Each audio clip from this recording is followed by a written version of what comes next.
ইতিহাস গড়ে টি-20 বিশ্বকাপের শিরোপা ধরে রাখল ভারত।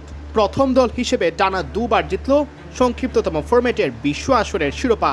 আহমেদাবাদে একপেশে ফাইনালে ভারত পাত্তাই দেয়নি নিউজিল্যান্ডকে।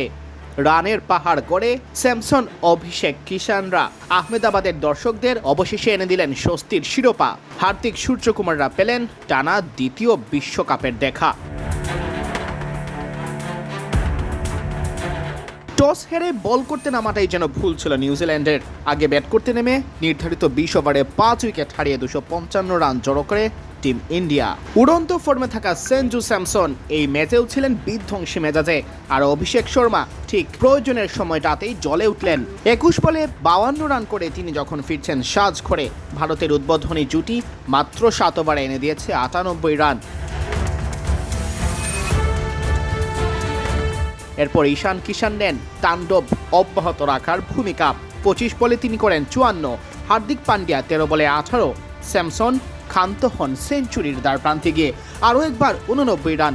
এবার 46 বল মোকাবেলায় 5টি চার, 8টি ছক্কা। শেষ দিকে শিবম দুবে 8 বলে 26 রানের ক্যামিও। ভারতের রান 5 উইকেটে 255। এমন দিনেও গ্লেন ফিলিপস কেন মাত্র 1 ওভার বল করলেন তা নিয়ে প্রশ্ন উঠছে স্বাভাবিকভাবেই। 5 রান খরচ করার পরও তার হাতে আর বল তুলে দেননি মিচেল স্যান্টনার। 3টি উইকেট পেয়েছেন জিমি নিশাম, খরচ করেছেন 46 রান। রাচিন রবীন্দ্র 2 ওভারে 32, লোকি ফার্গুসন 2 ওভারে 48, ম্যাট হেনরি 4 ওভারে বিলি করেছেন 49 রান।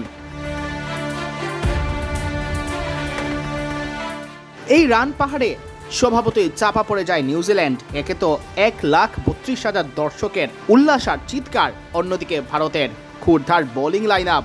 ফিন এলেন 31 রানে বিদায় নিতেই খেই হারায় দল। নিয়মিত বিরতিতে হয়েছে উইকেটের পতন। টিম সেইফার্ড 26 বলে 52 রান করে কিছুটা প্রতিরোধের চেষ্টাই যা শুধু করেছেন।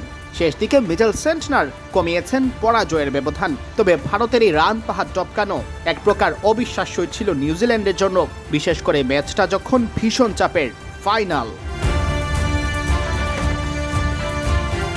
সিয়াম চৌধুরী, বিডি ক্রিক টাইম।